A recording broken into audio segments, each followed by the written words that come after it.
Hello, and welcome to today's episode of Mitten Backstage, where I am joined by the wonderful Loren Johnson. She's a great singer-songwriter, as well as a wonderful photographer to work with.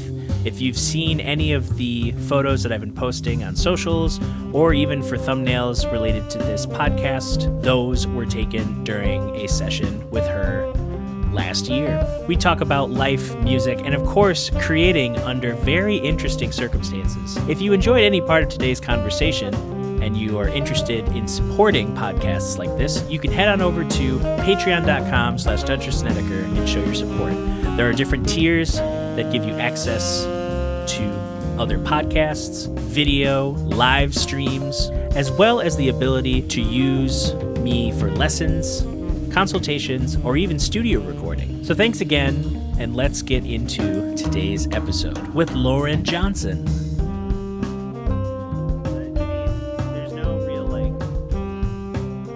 fanfare to the intro of this thing. I usually make something at and now that I'm calling attention to it, it's like interview, but it's more of a conversation anyway. Yeah, just for fun, talking shop. Yeah, things. I like it. Yeah, and I'm at least setting a trend where at the front of it I can put in a little insert of like, "Hey, thanks for checking this out," and then I can. Welcome to the Dutcher Snedeker podcast 2020. You are listening to. Need like a catchy name. You should choose like a radio number, even though it's not on the radio. Just so you can say it really smoothly, like you're listening to Dutcher Snedeker here on 205.67. 65. Yeah, well, and with this one, it's the I picked, and I talked a little bit about this when I had Caleb on, Caleb Elzinga. He was curious about the name, and because it's Mitten Backstage, and I'm like, okay, I love that. I need to find first of all, something that's not being used, and then second, something that speaks to it's Michigan, but it's not as formal as something a radio something a radio center would do, and and it's it's backstage in the sense that a lot of times we'd be having we're playing the same show. It's we'd be having similar conversations backstage. No, I love it. I love what you're doing. You and Caleb have been killing the TikTok game. I've been obsessed with the content you guys have been putting out. It's gotten to a point where it's I feel like content creators, they have to build trust with their audience, because the minute you start just posting nonsense, people will just kind of learn to gloss over whatever you're posting. And you guys have earned a place in my news feed where whatever Dutcher and Caleb are doing, I'm going to stop what I am doing and I'm going to look at it and I'm going to watch the whole thing. So awesome. It's been cool. I love it. Yes. And seeing Caleb, what he's done in a year and a half with his Instagram and, getting on TikTok, he's really, as much as he's spoken to me about it's ups and downs, there's just this trend of he's putting things out and he's seeing reciprocation, and then he's able to build on that, which is you gotta find your voice on the internet. And I was thinking about that today. I don't know what to do with Instagram or Facebook just feels dead to me, because if you're not paying for posts, no one will see it, no matter how many followers you have. So it's not useless, but it is. And then Instagram is kind of the same way now. So you have to just keep putting stuff out there and seeing what works. And it really inspires me just to watch you guys just be consistent and on it and just boom, boom, boom, boom, let's go. That's a lot of stuff. Well, it's a lot to make stuff. Yeah. I've come to a point, because, I also try to do all the socials for Earth Radio, and it's you're a machine, dude. You're always going. Just go.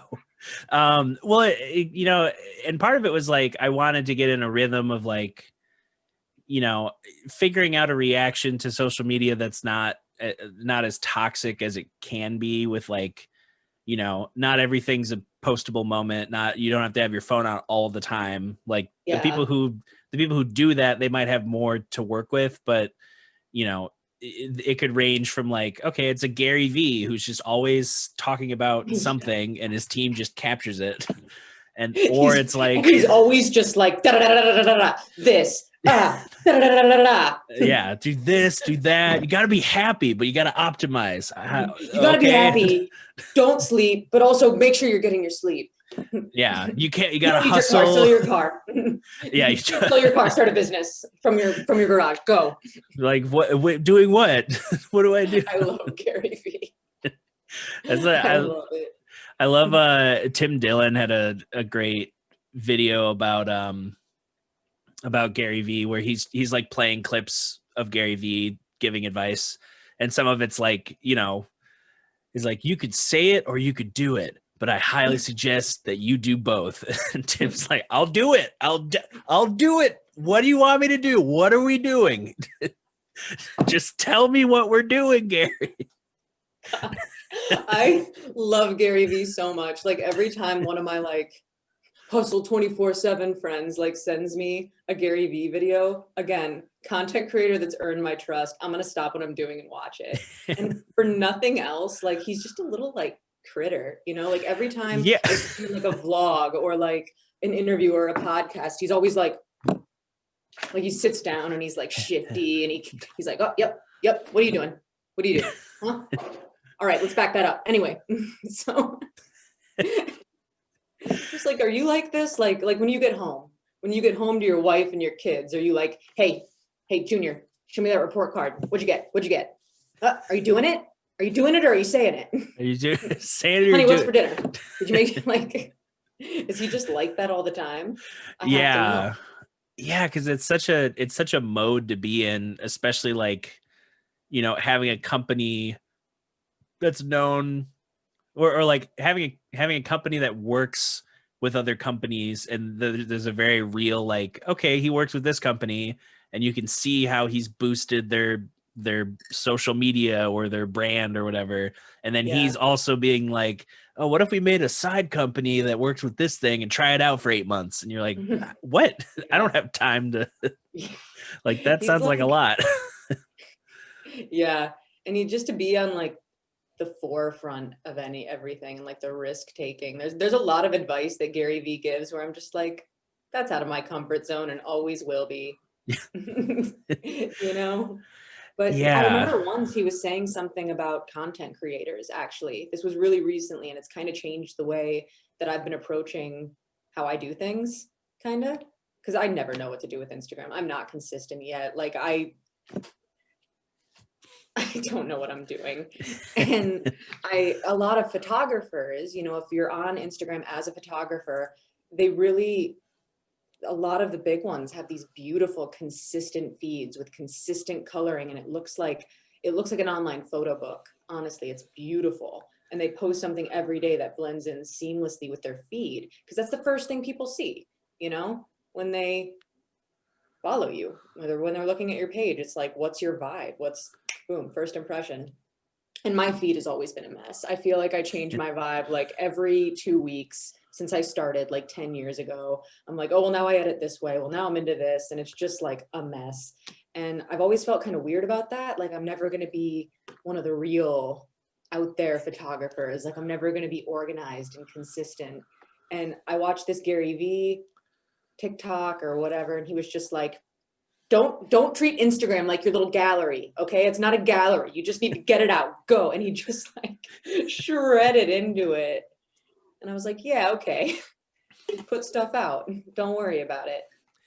Yeah. And that's kind of the place I got to, you know, like I got the office at Third Coast Recording Company in like October. Yeah.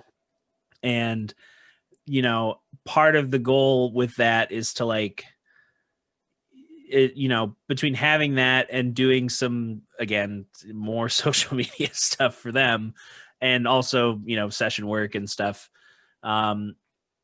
is to be able to like, you know, make money off of having the office there, whether it's creating stuff, you know, through the Patreon or, you know, making things to where every month I'm doing something that pays for at least the office rent.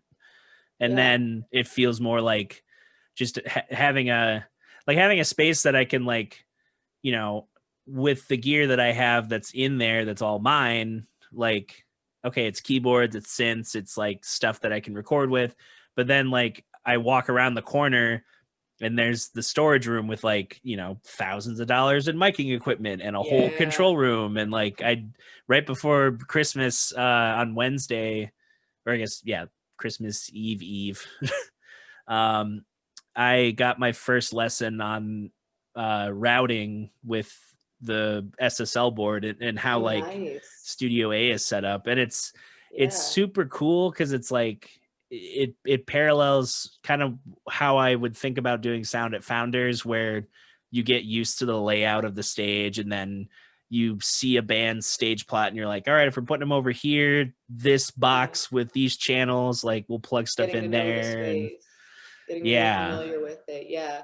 And I mean, Third Coast is just such a beautiful, well put together space. I remember when I was working there and recording there, like every time I saw Bill, the owner, he was just like always just like sitting on the floor surrounded by wires, like routing something, doing something, putting something here, like got to get this section all up and running, and like just labor of love. Like I've never met anyone more passionate about what he's doing than Bill.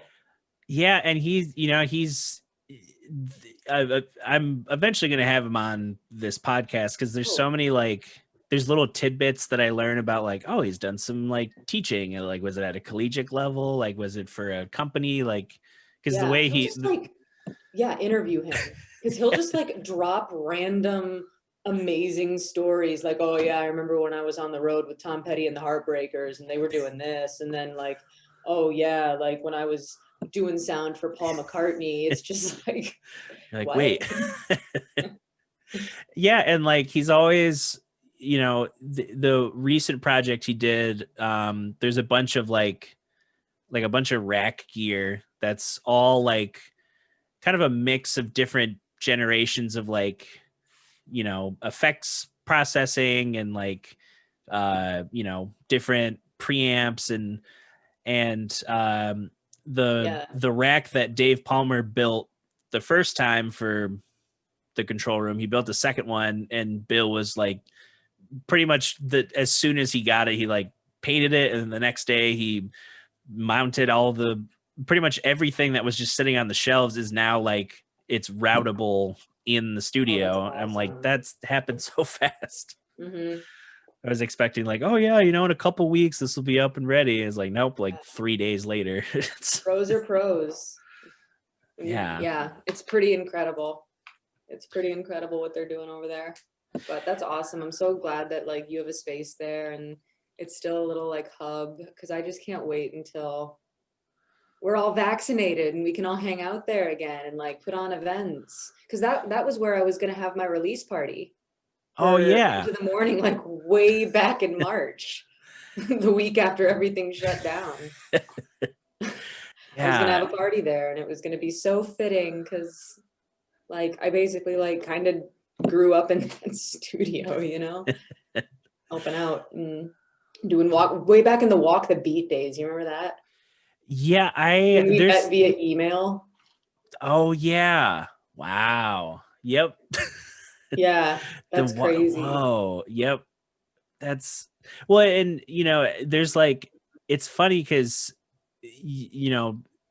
the always being in the studio, it's felt like, oh yeah, I've been here a while, but there's also times where I'm like, oh yeah, I did meet like this person through this, or like, you know, I remember doing when Walk the Beat was doing like a podcast, and I was interviewed by Dave Palmer and then Elijah Russ. And that was the first time I had met Elijah. And I didn't Yeah, connect it right away when I guess he had also had a haircut, but like I didn't connect it when I started like seeing him more around Grand Rapids. And I was like, oh yeah. yeah, I know you. Elijah is killing it right now.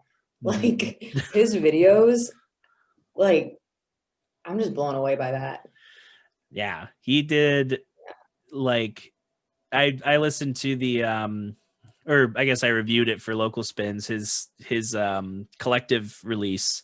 And Yeah. in doing that, I saw like, oh yeah, he's got like this video series with like this kind of setup, and then he's got a different vibe for like Yeah. this thing. It was all like, it's those little attention to detail of like presenting your songs and having the Yeah. opportunity, like, oh, we could do it a slightly different way, and then that way we have a new video and a new song that can also Yeah. be, yeah, it was Well, great. it's like true musicianship, because I think a lot of people, I can't speak for a lot of people, but I think that maybe it's easy to think people just do one thing, like I'm a DJ, or I play rock and roll, or I play this style guitar. But I feel like true musicianship is when you can like weave in between everything, and just like, now I'm playing in a bluegrass band, like now I'm backing up this person, like now I'm, you know, playing lead guitar for this or making a beat for that. It's just like the appreciation and understanding of all different forms of music.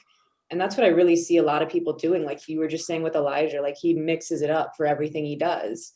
And he like serves the style of the song he's playing, you Yep. know? It's Yeah. cool.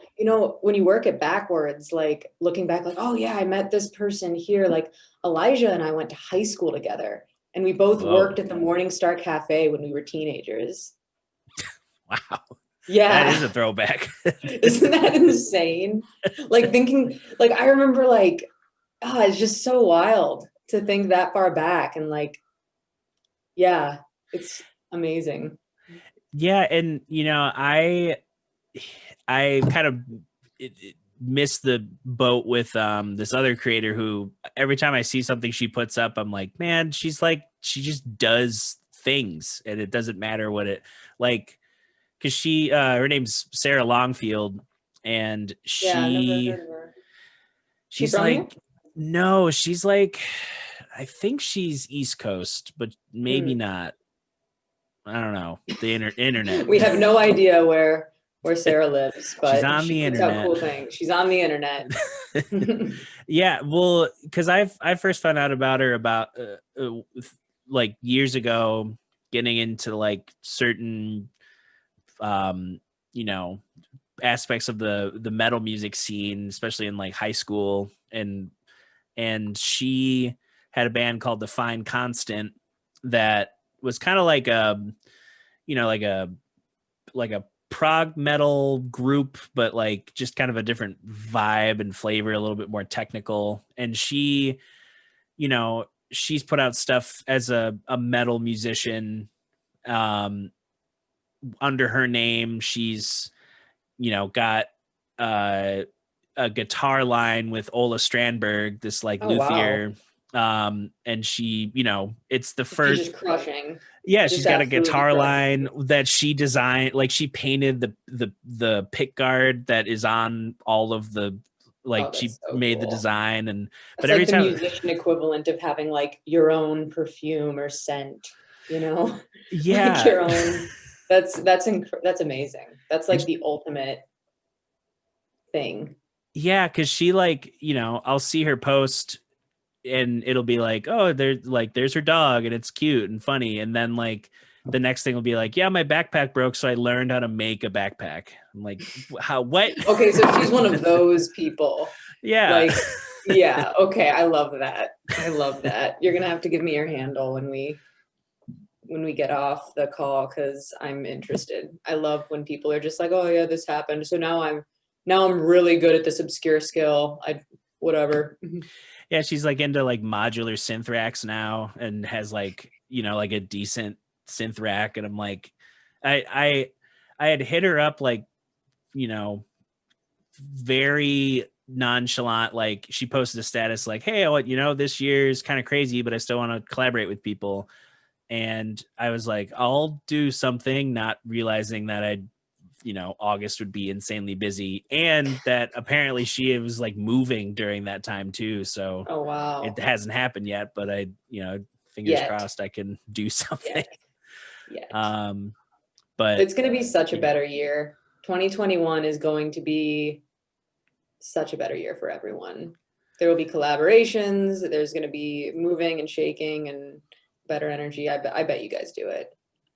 Yeah. And I feel like, you know, I've said this, I feel like I've said this a lot with people I've talked with, like the more, like even if you felt like, oh, I didn't put out my record this year, I didn't put out my thing, or I didn't play as many shows as I thought, like Or no shows at all. Yeah, or no shows at all. Like there's, everyone's done at least one or two things that is going to build, and like, oh, I learned how to stream with audio from my instrument. Like that's a huge door opening to being able to, like, if something comes up where they're like, hey, we're in different cities and I don't really have the money to fly out to you, like, let's collab. And then it's, you know how to track yourself. Like it's great.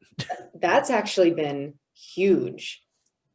I have a single coming out next month, actually, and I'm really excited about it. It's like a totally different thing than I've been doing. I feel like with Into the Morning, my last EP, it was kind of like my last hurrah with singer-songwriter stuff, It was kind of like, oh, like, I just have had these songs. They feel like they all live together. I want to try to put together a band. Like, I think I'm ready to really do this in an organized way. Like, let's practice. Let's see how I manage putting an EP together and having different friends on it and stuff. And I did that with Joe Hedinga at Third Coast.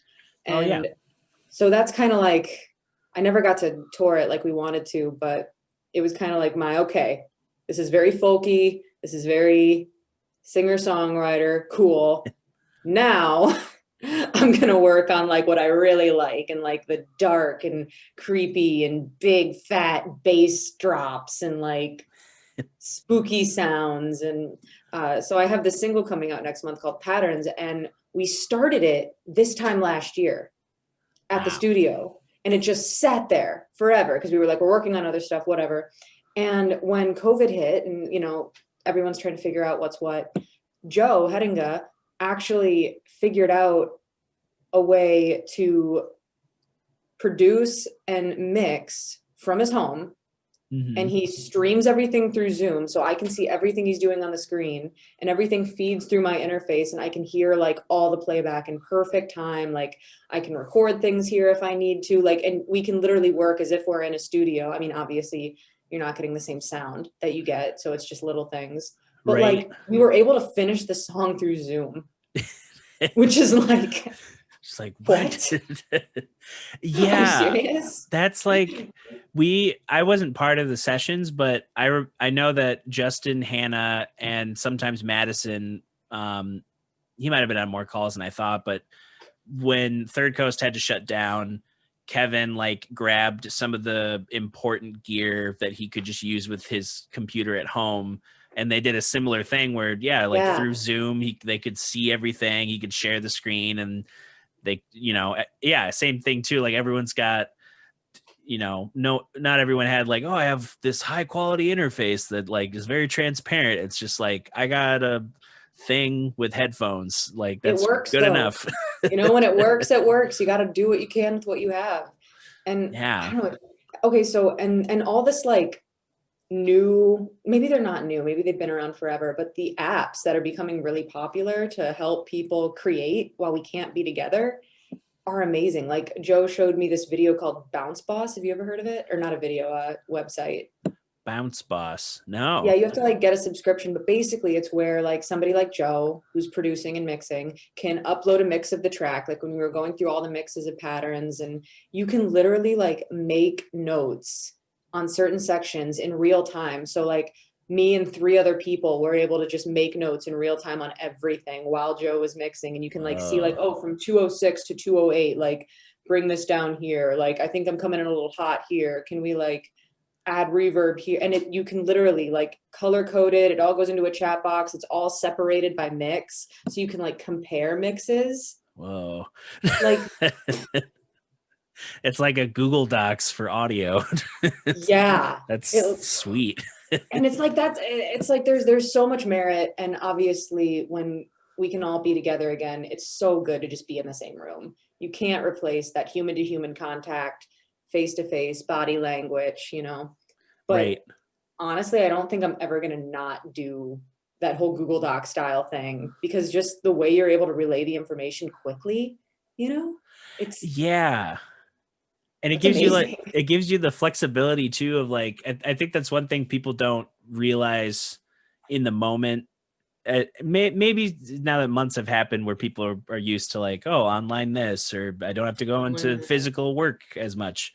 But like, I remember chatting with someone about like, what is a business, like what is a business's incentive to have large commercial workspaces if they've figured out a way to like not only like have people work from home, but to get results of like, oh, this is how much time they put in, or like this is what got done while this person was at home 4 out of the 7 days a week, or however many days they Yeah. work. Like That's a big conversation right now in the corporate world.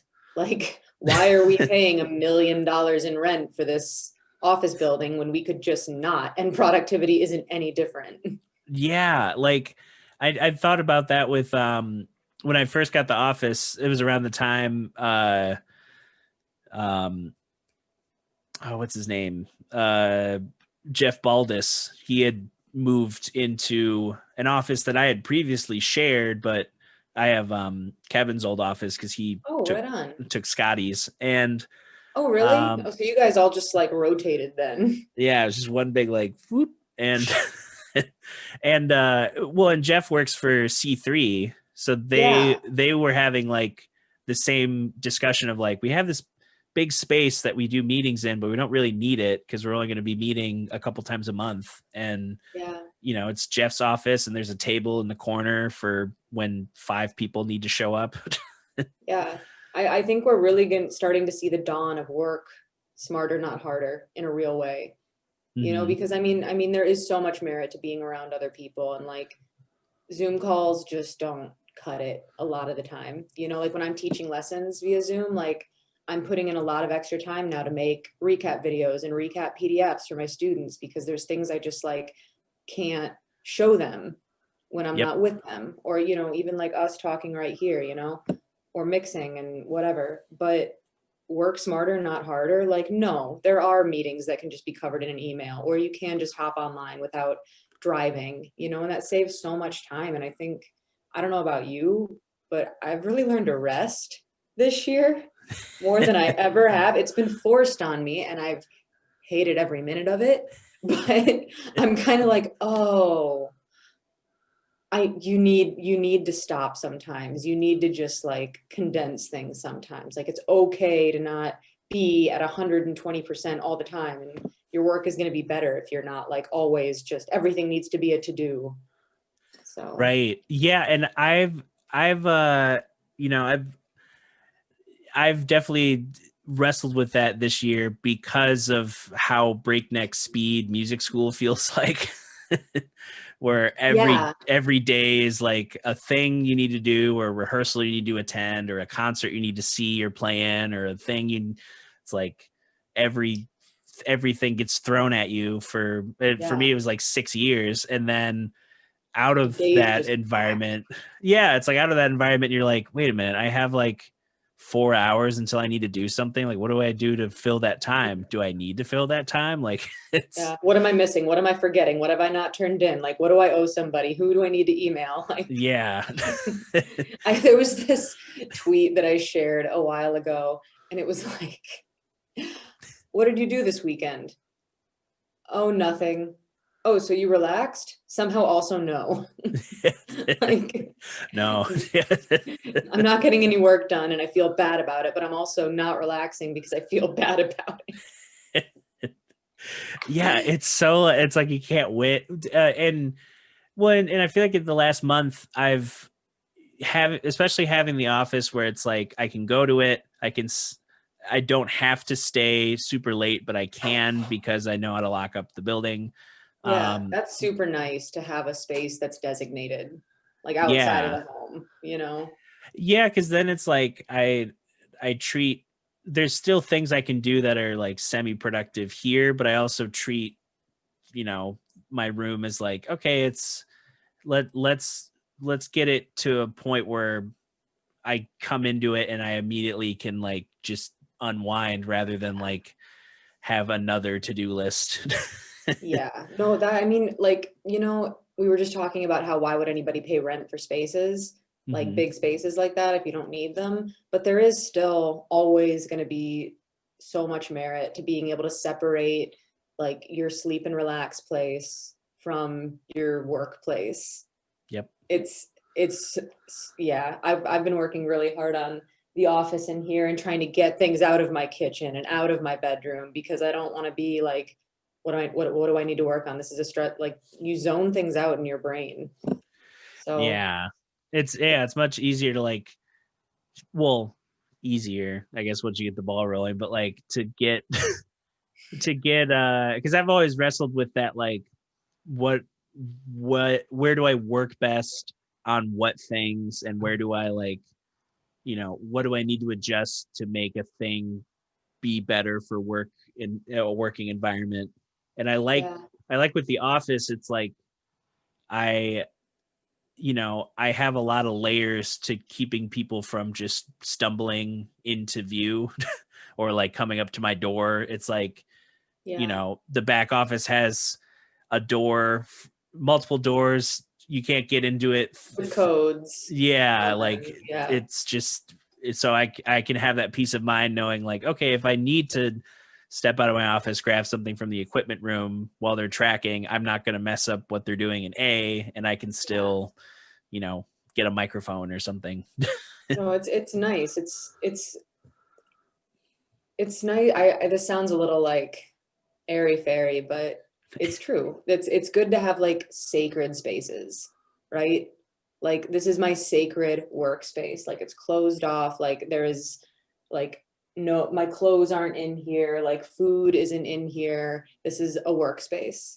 And then when I go into my bedroom, I don't want electronics in there. I don't want like work in the bedroom. When you go into your bedroom, it should be like, okay, this is the relaxed space. So you should be able to create like these little sacred spaces. So like when you go into the studio, like this is a place where I can be uninterrupted and I can Yep. get what I need. And then when you're in your bedroom, I mean, there are certain things that you can do at home that are better, but it's yeah, I totally hear what you're saying about that. Yeah, and I almost feel like, you know, I'm always thinking about like what is the next step for my living space where you know, I still want to have some element of work, but just not as like, because literally it's like, this is my bed. It's like right here. And then Okay. the wall is like, Yeah. if you stick my arm out with maybe another like half a foot, the wall of my bedroom is also there. So it's like, So that's amazing. I so it's love like that. just this cubby of like, oh, there's like, shelving for video games. There's posters all over the wall. There's like stuff to relax with, but there's also like desk and okay, sleep. But I don't want to turn it into like, okay, get up and go 2 feet and then I'm Get up and working. grind. Yeah. It's Just go for it. You should, those like super elaborate, what I don't know what you call them, but it's like the little dollies where like you flip one switch and then a ball will roll and it'll like set off a domino chain and then it'll come like a little obstacle course that like eventually all leads to like a coffee maker getting turned on right next to your bed at a certain time. So you just like roll out of bed with your coffee into your desk and that's just the start of the day. yeah. You should set that up. What are the Rube Goldberg machines? Is that what they're called? Like Yeah. in the Like kids' we're movies, you know what I'm talking about? Where it'll be like, yeah, you like you hit one thing and it does a chain reaction of events, like that's yeah, always just all like way more complicated than it ever needs to be. Like you could do the same thing. You could literally just have like a coffee machine timed by your bed. But what I think you should do is set up an obstacle course with like 130 dominoes and Legos and like things that twist and just make it fun. yeah, just Because that's what your room needs, I think. it needs, yeah, So you can relax. it needs a giant giant series of machines and Sacred spaces, you know? yeah. So Well, and that's partly why I was like, if I, like having the office, but then also having this like this little in the back of my head, like, ooh, a tiny house could be like this cool way of like, it's a mobile habitat and I can like take it with me for like if I'm on the road or if I'm doing You something. would crush it. I want to see your Instagram just be you in like unreasonably gorgeous locations in your tiny home. Get a small little rat dog and just make that your life. Please. Yeah, because it well, because before it was like, I like I wanted like at the start of quarantine, I was like, all right, I got to turn my house into this, space to make things. And then as I'm bringing in little bits of gear, I'm noticing like, okay, this house isn't treated for sound. It's built as like cheaply as possible to be a house. So the Because walls are most houses thin. are.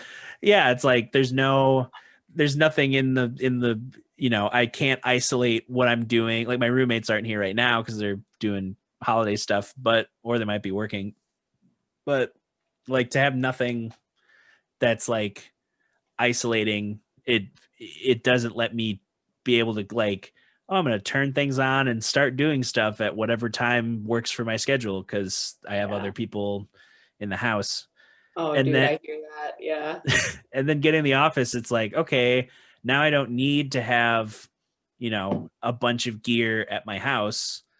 Like that's all in a space that it's totally Designated. perfect for. Yeah. Yeah. That's awesome. So to have That's like a tiny home that there wouldn't be an issue of like I could bring if I needed some kind of keyboard, I could get a MIDI controller that's lighter. I have Keyscape. I can yeah. work with that. And if I need anything more, that's, I can figure that out, but I don't need it all the time in a space that's supposed to be set up for like, all right, what if you like, you know, maximize the efficiency of a space, Yeah. made it Well, cozy. tiny homes are cool because I feel like the whole the whole like vibe behind tiny homes and van life is like, yeah, it's where I sleep and it's where I rest, but like the lifestyle is different now, Yep. you know? So this is also like it almost makes sense that this is where you work, eat, play, live. Because that's like the purpose of going that small. There's like a very keen what do you call it? Intention behind the whole thing. Yeah. Cause they're, I being into like, like video game car, I'm starting to get back into car collecting, like just the nerdy things that you accumulate on the road to being like, I like this shiny thing. What if I had a shiny thing like that? What if I had Um, 500 of these yeah. and became hyper fixated on this for the next 2 years? Yes, I completely understand. Well, and there's this guy, he's an Australian man, that seems to his whole family seems to be into this thing, this obsession project he does, where he's, for the last 20 odd years, he's in his like 40s. He, or maybe longer, he's been collecting video games since he was a kid. And his house is like, he probably bought like a normal sized house, and then all of the additions have been to create this insane environment that's like almost a museum Oh, where that's cool. you walk into one room and it looks like a video store. It's aisles of like, here are all the Sega Genesis games that I own. Here's the Xbox. Here's like a random console from Japan from the 80s. Here's a and Could you even like imagine being that passionate about one thing for that long? like It's piano is about as close, but it doesn't take up as much room. well, you're like the Renaissance man though. You're like the ultimate Renaissance man. I feel like every time like you do it all. Like every time I talk to you, I'm like, oh wow, here's like a whole other skill set I didn't know Dutcher had and always uses constantly. You know, I didn't realize how much of this stuff was your stuff that I was seeing or that you were behind. You're like everywhere. So I think you should have a tiny home. We got to make this happen. Raise tiny home 2021. Yes. Perfect. uh but yeah, like, because for him it's, and I'm fascinated with collectors who like they've figured out, you know, that like they've gotten to a point where their collections are huge, but along the way there's been these little micro adjustments in like how they spend their money, where they're looking for items, where how they suss out like prices, like how they fluctuate, like making space, storing things, like, you know, all these things that um with this guy, the last gamer, he like built like not only a place to showcase everything, but he built a room that's like he invites in the community of people who, you know, they love retro video games. He built two rooms actually. One room was pretty much a recreation of the arcade that he grew up spending a lot of quarters in. Oh, Like that's so he cool. got, because him and his wife, like he does the electronics and she does the art, and they restore a ton of like arcade cabinets for businesses and stuff. And Love people so much. and they just like, yeah, they just have this huge arcade with like the, you know, the space like carpeting and the neon lighting Yeah. everywhere. And Just like decked out, like super immersive and beautiful. yeah. And then like the other room is like, it's like different stations where you can kind of like play your way through video game history of like this is a console from the 90s and it's on like a good quality TV from that era, so you get like a, you I know. feel that's, and you know, like when people are like that, when people are that dedicated, it starts off as something like when you're first talking about it, it's like, oh, that's kind of weird. Like he's wasting a bunch of his money and time on like this nonsense thing. But when you're really that dedicated and you're that passionate, like these are things that, I mean, video games are art, you know, and when Mhm. you put together collections like that, especially one as expansive as his sounds and as like knowledgeable as he seems to be about all of this, like that's how you become a voice in the industry. Yep. Like the look at the art market, like actual art, like on mediums, paper, like like the prices, it's all like made up, you know? Yep. Like just perceived value, just like pure perceived value. I mean, that's what everything is, but like it's the same thing with guitars. Like if you're an avid guitar collector and you're the person kind of like sussing out the prices and being really dedicated and you have this expansive collection, like have you ever heard of Joe Bonamassa? Oh yeah. Yep. The Yeah, blues like he's guy. a crazy guitar collector and like he's, I mean, he obviously is a super amazing player and that's what he's known for, but that's how you become a voice in the industry. Like you're a part of like why things are priced the way they are, what's valuable and what's not, what's worth something and what's not, you know? Yeah, I always go to Justin Wieringa for any gear questions because he's like so he like I think it feels like it's been within the last 2 years he's really stepped up, like, you know, when he was able to do more in person, like going to gear swaps, going to like vintage gear showcases, going, you know, just seeing, learning about all these different brands. He got me in touch with like a dude in Grand Rapids who he sold me a Leslie 825 like speaker with a 2 channel preamp, Cool. and he's the kind of guy that, you know, Wieringa brought. He's like, oh, I found a partial schematic for like a certain Dumble amp, and the guy's like, oh, okay, I could build you a clone, and then he just makes him a clone of this amp everybody's trying to recreate right now in like I love that. pedals or gear. Yeah. That's, I love that. People are just funny, man, you Yep. know? Like what lights some people up, like something I've really been struggling with pretty much all my life, but definitely with COVID, with having to like make your own structure and not being able to see people or really be inspired by anything in a real way because you're not out seeing things, you're not out taking in new things. Yep. Um, is like just finding the passion to complete projects and the passion to keep going with the things you're interested in. And so it's so cool to hear stories like that of people that are just like so into what they're doing, that they're innovating and they're that good at it that they're just like, yeah, this is just what I do. You know, they're just like interested in it. Yeah, And and I it love just that. it's so well, it's so cool to like have, you know, even like Wearing is also like plays all these different stringed instruments, and you know, he's doing thing like with Earth Radio, him recently joining in September.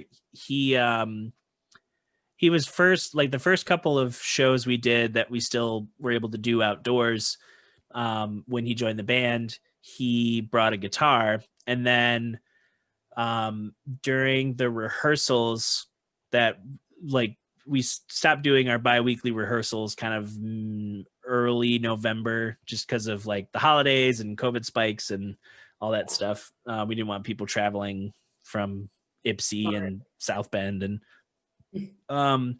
but he brought his pedal steel to a rehearsal, and like it felt like maybe 15 minutes of him being like, okay, I know how to play this with this type of style. And he's like, we're like just jamming and grooving. And then suddenly he's like, just kind of changing his vocabulary and like hitting pedals and like doing all these things that you're like, why did we ever doubt that this would work?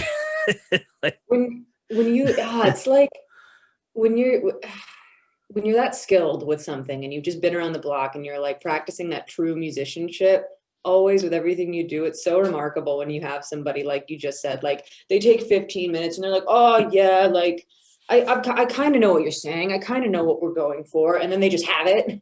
Yep. And they're just like in there and they're just like, yes, this is it, I've got, like, I remember when I was doing Into the Morning and Patterns when we were still in the studio, I had Mike Shimon and Max Lockwood as a rhythm section, Mike on drums, Max on bass for Into the Morning. And like they just came into the studio, heard the songs, and they were like, yup, how about this? And like they just played with it for a minute and they were like, boom, like it's perfect. And Joe and I are just like, and Emily Petersmark and Kate Pillsbury, the Crane Wives, they came did the backing vocals for pretty much everything I've ever done, like Patterns, Into the Morning, all of it. And they just were like, oh, yep, like, boom, here we are. Like, and it's so funny, because Kate and Emily have been playing together for so long. Their voices are just so locked in with each other. Joe and I were like losing our minds listening to all the playback and comping after they left, because like Emily would go in and she'd be like, okay, well, like, what about this for a harmony or this for a backing? And I'll ad lib a little bit here. And she'd improvise and do what Emily does with her, like, just what she does with her voice is insane. And then Kate would go in there and she would do the same thing, like ad lib here and this would sound good here. And they'd do it separately. They'd both be in Studio A at different times. And then it was all great. It was all amazing. They leave. Joe and I are listening to everything back. And like the stuff that they did separately off the cuff matched up with each other perfectly. Like, and we were just like, did you guys plan that? Like, it's just in them now. They've done it so often, and like, it's just wild. And when Max came to do the bass line for Patterns, which is just a huge part of that song, it just makes the entire song. Like, I was really going for a more EDM, like Billie Eilish, kind of like stompy thing. And Max is usually like more in the folk world or the rock world, or and he just came in and like he played around with it for a minute. He listened to some references and then he was just like, yeah, how about this? What about that thing? Perfect. Boom. Go do it. Yeah, leave. You're fine. That's one reason I like doing studio work at Third Coast, because very rarely, like sometimes it'll be, prearranged. At least, in the 2 to 3 years it might be 2 years that I've like been called to like, hey, pop in, play piano, or organ or whatever. And most times it's not like, okay, here are the tunes, like think about like what you're gonna do. It's usually like I get there and then I go into the control room, whoever's there, like it might be just Kevin or Bill and Kevin and the client, and then they play me the song and I'm like, okay, listening to the thing, trying to, absorb as much of it as I can. And then we kind of make a quick decision, like, like it needs something like darker, it needs a little bright, it needs a pad, it needs some kind of sparkle, or like whatever the word is. Then the perfect descriptive word that just like lets you know exactly what you have to do. Yeah. Yeah, and it's like, okay, darker. Let's try, like a Rhodes sound, like something warmer. Like, it's a little brighter. You want like a Wurlitzer sound, like some electric-y, or do you want like a higher piano range? Like, What's and that one keyboard that makes like the sound? Like what is that called? It's like really, they have it there. We used it on one of my songs. oh, It's not the Wurlitzer, is it? did it have a lot of like colorful buttons and it was in like a gray I think case? so. But it like literally made a sound like a foghorn. Like it was an awkward, weird, kind of out of tune on purpose sound like Yeah, it wasn't the I'm thinking foghorn because there's the studio also has a farfisa, and and then the or was fart. it farfisa? Yes. Yeah, Yes. What a ridiculous instrument. it's so like uh I want to use it for some video gamey stuff because it sounds like Eight it's bit, just like yeah, it's all like we like things people are like synthesizing for chiptune. It's like it's this instrument but with like a different thing on it. yeah. You just got to um find the perfect descriptive word when talking with the client to like summon the right instrument. it's like just say a word, we'll figure it out. Well, and then for me it's fun because then I listen to the song and now the challenge is, all right, I've heard the song once, I'm gonna probably play along with it twice maybe, and that I'm trying to save them time and money. I'm still gonna get Yeah, because you're paid, paying by but the hour. it's like, yeah, and sometimes it's like I go in, I forget which client it was, but she had a song. I went in, listened to it. There was like a couple spots that were like, oh, it's slightly different than what was presented in the first chunk of the song. All right, let's you know track it. And I was in and out in under an hour, and I got paid for like a song rather than Yeah. the hourly rate. Well, like um that, I remember that being a huge discussion at Third Coast actually when I worked there. Like what you guys are such pros. You've put in so many hours to be quick. yep. Like hourly should not be a thing. So No. yeah, you're saving so much time just by being in and out like that. So that's awesome. That's super cool. Yeah. And especially that you can just do that. Like, oh yeah, okay. I know exact. Yup, here, perfect. Boom, goodbye. Yeah, it's well, and I just like, I like having the a lot of why I liked music school is because there would be those days of like, hey, my accompanist bailed and I have to play in 2 days. Can you learn it? And it's like, okay, let's do it. And then every time I did that, I got better at like learning stuff quicker. And it made those kind of asks not so crazy, especially when you're going into a thing with someone who's like, it's not just like off the cuff. It's more rehearsed.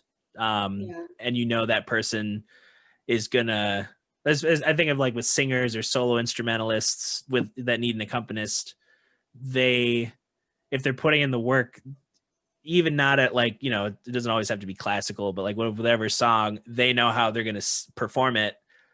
And this, the more confident someone is of like, oh, this is a blues song, but I want it to be this way. And they start singing, and you as the accompanist, you're like, oh, I totally see what you're going for. I'm going to match that mood with what Yeah. I have. Like, that's always been fun. Yeah. Well, it's kind of like what we did for your photo shoot, right? Like we talked about it beforehand, and it's like our vibes just like collided. Like no two things are ever the same. The vibes have to collide. Like when you hire a photographer, like, yeah, this is their style, but the photo shoot they do with you is going to be completely different because of the vibe that you bring, you know? Yeah. And And you're trusting that person to grab on to whatever you're putting down. yeah, and that, we had wanted to do, well, I had wanted to do photos for Earth Radio, like, multiple times within like pre-COVID, because we had for a long time after the Kickstarter for Mother's Breath and putting that out, and Like, Sick album, by the way. That was oh, like my summer bop while I was working. the summer Just bop. like in 40 hours a week, just like over and over, just in the Again and zone. again. Amazing album. So cool. Awesome. Yeah, Yeah, I loved thanks. it. Well, like, you know, everybody's trying to figure out branding, and You guys with crushed branding. that's When am I gonna get that good. shirt with your face on it, by the way? What is that? When is the next line of those coming out? Oh, the shirt with my face. Yeah, I want to do a pre-order at the top of the year because I don't know. I'm assuming Bandcamp's going to continue their Bandcamp Friday thing. Yeah, that And would be nice. That would be good of them. Be yeah, the and what anti-Spotify. yeah. Well, and what we would normally do is like treat it as a flash sale, and then like everything but the music would come off of that page. Um and we, we're trying to get, we didn't really push like the whole like follow us on Bandcamp, even though we want people to do that. My thought with it, like Justin came up with the idea for the shirt. I had a design already of my face that I had gotten through like, it wasn't really a trade. It was just like this friend of a friend in like Iowa was making these kind of stylized self-portrait illustrations. If you Like the donate, two-tone ones, like the that you used. yeah, like he was doing it as an incentive to get people to donate to Bernie Sanders. Oh, right on. So it didn't matter what you donated. Like if you gave a certain amount and you kind of showed like, yeah, here's the PayPal thing, it went to this thing. He would send over like whatever. If you sent him an image, he would make it into an illustration type Oh, that's thing. so tight. And when that all started coming together, I was like, okay, how do we promote it, knowing that we don't have the money to do like let's order 100 shirts and see what happens. It was just like, Yeah. let's do it with, T-shirts are a risk. yeah, it's like, okay, let's try the pre-order system. And it was working up until October was kind of where it started to thin out, because the album had been out a couple months, the shirts had been up for a couple months. Everyone who had seen it and gut reaction was like, I want it. That they pretty much all bought it without us having to push it. Nice. And now it's like, all right, how do we, again, with no money, market to a wider audience? And I think having it as like a flash sale on Bandcamp is good for the Bandcamp Friday, but I think we still need to like have a larger pre-order window for the shirts. The Yeah, tricky a lot of part t-shirt companies let you do that now too. Like let you put out that you're pre-ordering and then they let you make the purchase. yep. Yeah, which is incredible because Yeah, it was. like everyone has a box of like unsold merch that just lives with them forever. Yeah, I just lowered after doing the like 7 days of Earth Radio promotion thing on our Instagram. I lowered pretty much anything that has to do with Mother's Breath. I've lowered, like, the posters and the lyric books are $5 now, and then the shirts and the vinyl are $10 off. And I'm probably gonna lower the CD to 10 just because I want to like everyone who's been at like, where's the vinyl of the new record, and when are we gonna get like other stuff, with when's the net? It's like, Move all right, merchandise, we put new gotta stuff in get. there. Yeah. Yeah. I hear you. I'm like trying to decide what I want. Like all my merch is like organized in my little tool corner over here in my little boxes. Oh yeah. And like I'm trying to decide what I'm gonna do for anything, like any kind of promotion. And I'm just like, I feel like I'm not a real musician, like you guys with all this stuff. Like I was trying, that's what I was going for with Into the Morning. And I was like, yeah, I've got a plan. I've got like this merch lined up and like we're doing it. And now I'm just back to square one with like, I don't know, like, do I want to buy like 200 stickers that I just have to live with forever if no one buys them, or like mugs? Yeah, it's so well, and and I was making the joke with someone of like, trying to sell even just like a CD versus a vinyl right now with everyone else's priorities. It's like telling people to buy one of two circles, and they're like, I don't get it. Like, what are you selling? I'm like, do you have the thing that plays this circle? No, then maybe you want this one. Like, it's cheaper. It's still a circle. It still plays music. Like, this shouldn't Why be would I this do hard. that when I can just get the contents of the circle on Spotify? Yeah. Well, Where you make 0.01 cents per half listen. I touched base actually with some friends I went to high school with, because they found some of the vinyl we had put in like corner record shop, and they bought Nice. one of the vinyl, and they're like, oh, we found it there, like we bought it. And I'm like, in my head I'm thinking, like, me, like you could literally just text me like, hey, I want a vinyl any time of any day. Dude, it's all how you like present it to people, right? Yeah, it's Isn't so that true.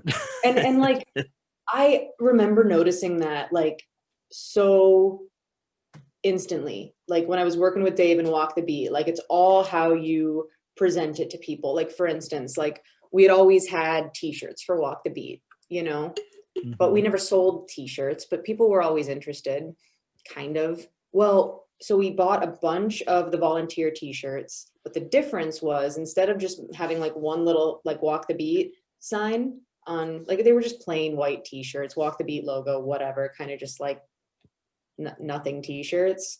But I think it was 2016, we put the lineup on the back, like Lollapalooza style, like full lineup poster on the back, and put the logo like straight up on the front.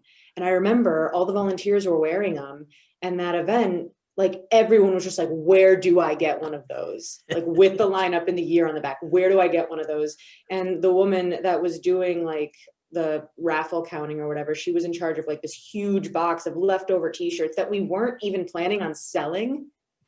And because people were just like so crazed at the event to like remember this lineup, she was like just like fistfuls of cash, like people coming up to her and just buying these t-shirts that were just going to like get put in storage, never to be seen again, like whatever, thin white t-shirts. So it's like, yeah, like if it's in the right context and people are just like, they'll get it. But if it's online, or like you're not pushing something, or there's no, I don't know, it's weird. Like it's like you think it'll always be there. Right. And I tried, it's weird, like trying to, you know, you don't necessarily want to play the FOMO angle, and you don't want to like manufacture scarcity, and you don't want to like do any of that. But I there's like that also, manufacturer scarcity. yeah, Yeah. like just I think of like the the De Beers Diamond Corporation restricting the supply, and like that drove up the prices, and then they ran ads to be like, if you'll never tell her how much you love her unless she's wearing $10,000 worth of diamonds. And they're like, well, that's part of our culture now, thanks. But like uh I I remember uh when I went and saw this band, it was probably 3 or 4 years ago, Monuments. They are from the UK, and they're like they're like a metal band that they're in the quote unquote gent genre, where it's like palm muted, rhythmic, syncopated, still heavy driving music, but like it's got a Gent. groove to it rather than like blast beats and Yeah. craziness. And I took a guitar lesson with the dude, and he still has one of those right hand picking hands that you're like, does it ever like stop? Like it's so like crisp and machine like. And then he was telling me about like the tour, and then he's like, yeah, we got merch that we're trying to get rid of, like come by the merch table. And I got like, it was like a bundle for like $20, and it came with a shirt, a vinyl, a CD, a poster, and like two other like stickers and something else. And How do you sell that for $20 and still make money? That's yeah, I'm like but for them, it was just about like because they're, overseas. They're like, we don't want to ship this all back. We don't have anywhere to store it.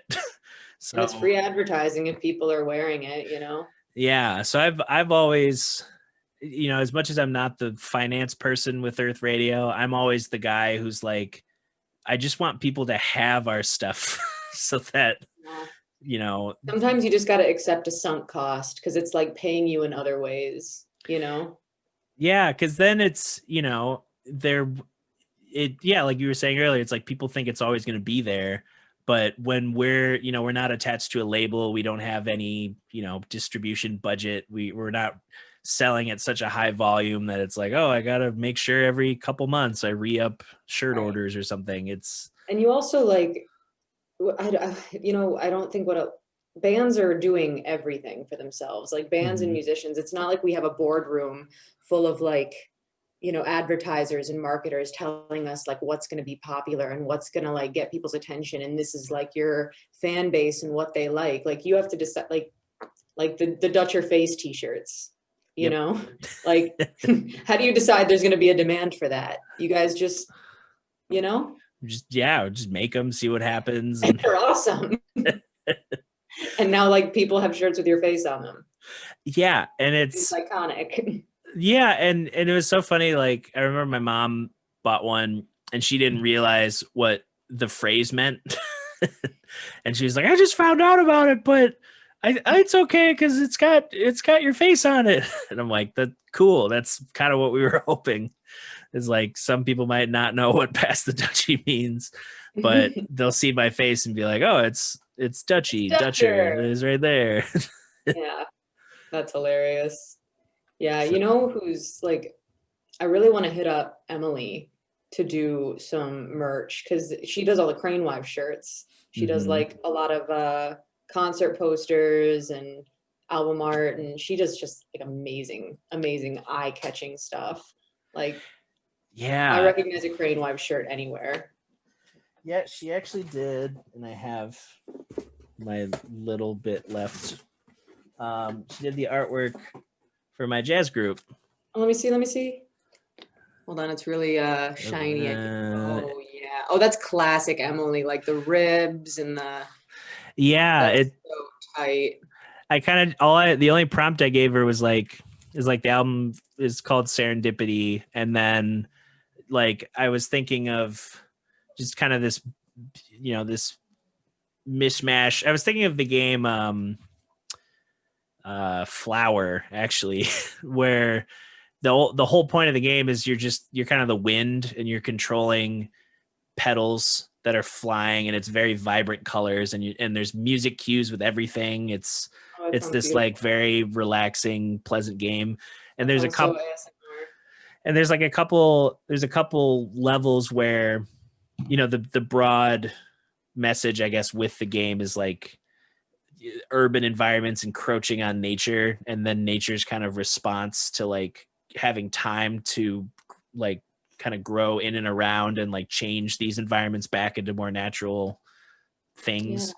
So I was like, oh, the only prompt is like something to do with this opposites of like nature and urban stuff. And she just had the little touch of like the power transformers, like kind of snaking through the landscape in the background.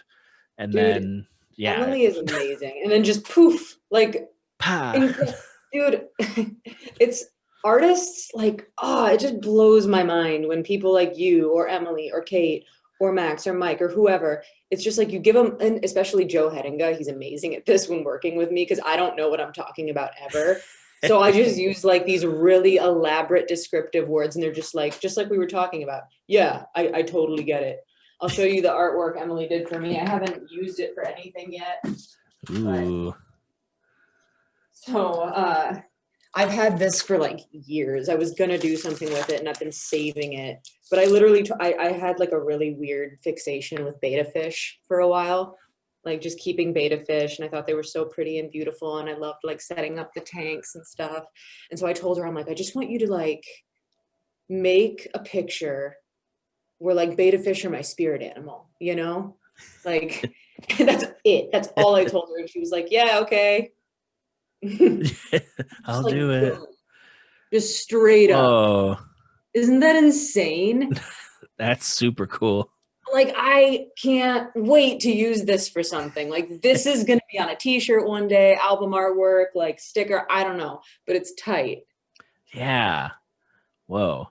And you know That's what's super cool? I never told her about this, but so Emily, if you're watching, like, sorry, but she gave me like she also gave me like the scratch pad that she like did her oh, initial doodle on, and then she did another like printout at home with the Fisher Red. And I don't think she realized this at the time, but I was looking at those like scrap pieces the other day, and she like used them as scrap paper and wrote songs on the back of them, like unreleased songs. whoa. And I was like, whoa, this is gonna be in the Rock and Roll Hall of Fame one day. Put it in a Like, frame. I'm gonna save this, and then when she comes out with her solo album, I'll like frame it as Michigan music history. Yeah. And well, and that's why we like, with Earth Radio, the person who's done our art has been he's like Justin's childhood friend, Justin Avdek. Yeah, And Tech. and yeah, like his name's Sky Black, and he, his life is like this place in like Switzerland wants a mural on a building, and they'll like put him up for a couple months and just like Yep. paint Poof. something amazing. And just yeah, it's amazing. Art is one of those things where like the startup is like hard, and people aren't going to take you seriously at first, and like you kind of feel like you have a lot to prove even if you don't. But once you're at that level and you've just like earned the trust of people around you because of your portfolio, because of like hearsay on how you work, like stuff like that happens. Yeah, I've seen the popularity of this dude. He's an Australian graffiti artist, Lush Sucks, Nice. and it's like he somehow blends like some of like he'll do like like a series on it actually made 50 Cent mad in a great like hilarious way that like, why do you care that he's painting these things? But he's like painting 50 He gets Cent. mad about a lot of things on Twitter. Yeah, like so Lush Sucks was like painting like it was 50 Cent, but like fused with different other noticeable people like Eminem or Donald Trump or 50 Cent without teeth or with Mao I can see how Zedong 50 or Cent might get upset about that. yeah, and he's like, what are you doing? He's like, I'm just making random. Sorry, man, you're a public figure. Yeah, it's like you're kind of doing what I thought you'd do is you're reacting to it publicly. And but he'll also do like the weird juxtaposition of like a public figure and then like a different like an anime character, so it's like very distinct different art Oh, that's cool. styles. And there's like it's like almost it's like he's almost painting memes, but it's not as like as weird and off the wall as memes can get sometimes. It's Yeah. there's definitely a theme to stuff, but I'm always like, how does this guy like just paint Just come up like with, yeah, like that just yeah. came from inside. Like, that's the amazing thing about art. Like, I'm gonna pop off a little bit, and this is like, again, gonna sound really airy fairy, but I mean, it's literally artists are inviting you like into their world, like how they see things. And like sometimes they just take you like so deep. Like if you've ever looked at anything or listened to anything, which I know we both have, where you're just awestruck, like, oh my, how did they even make, like, how do you even begin to make something like this? It's like they're inviting you into like a small piece of their brain. And it's so extraordinary when somebody gets so good at that, like, because that's all art is that like mind, heart to physical reality connection. Yeah, it's And so so good at it. It's like, you're like, whoa. It's I mean, that's one thing that's kept me like motivated for. I mean, I turned 28 back in September, and happy I've been birthday, belated. Super yay. COVID birthdays. COVID birthdays. And I was reminded of like, because one of the things we did for Christmas with my family is we watched, my parents have been digitizing old VHS tapes. So Oh, we've seen nice. like, My like family this went through is, that phase as well. yeah. And it's funny, like thinking of the commercials for old VHS and like also some of the same concerns people talk about with smartphone usage, like back in the 80s, they're like, everyone's just going to they're going to experience the world through their viewer in their VHS camera. They're not going to live in the real world. But Color then, television? What do you yeah. mean color television? But it's like it was cool to see, like, just different moments of the past and like getting context to like, oh, these are my parents when I was like a baby, like this is Yeah. what this is what they were dealing with, or like how they were documenting these moments. And then there was one of the DVDs was the first Snedeker family like concert that we did, where it was at my grandparents' church in Florida. And it was like my Washington cousins, my, Massachusetts family, and then us. We all went down, and like even the siblings that like did music I mean, at that time I was 9. So my other cousins were around that age or younger, and same with my Yeah. siblings. You have a super musical family, right? Yeah. It Yeah. like it made me think, like seeing that, I'm like, oh, this is like a year into me playing piano, and like it's interesting to think how far like that's come since that time, and Yeah. You what stuck with it without even really like knowing at the time where it yeah, would. yeah. And I think we have one tomorrow, like this year, doing more Zoom calls with the extended family. And um we were, on the side, all of us cousins who like, even if like I have a couple cousins in Florida who one's an English teacher, but she still, plays music and sings. And then I have a cousin who was like a top level trumpet player in his undergrad, and he switched into seminary because that's what my grandfather's background is seminary. But he's like a seminary dude that like, he's doing, sermons, or like working with sermons that aren't just like, Ephesians says don't hate that guy, but what does that really mean? It's like it's like, like, here's how Christianity as a culture has become toxic with politics, or how it enables these horrible things, or how it does these. So it's like very All like right, so he's digging in. applied. Yeah, it's like applied direct. And he'll like he was telling me that one year when he did his master's in Chicago, and like one of those years he was like helping to organize like labor strikes from the people that were like working the farms that picked the produce that eventually end up in like Wendy's or McDonald's. Wow. And I'm like, yeah, you're still doing a lot. Like, it doesn't Yeah. matter that you don't play trumpet as much, because you probably got burnt out of playing trumpet. Yeah. Um, Sometimes you're just called to different things. And yeah. Well, I mean, the short ending of the story was just like, now we're all like, what if we did another Snedeker family recital, now that like 3 people have gone through their masters in music, and like we have 4 people like, reunion. yeah, like we could do a Reunion legit tour. concert. That's sick. Yeah, you got, dude. That would be so cool to have like a video of like the old VHS tape, and then like switching back and forth. Or so you could do something really cool with that. Yeah, because we did do one, we tried to do one that had part of the family when I was a sophomore at Grand Valley, and I just went down with, I think that was just me. I think I went down by myself to like see all those of the family that was able to make it. And Yeah.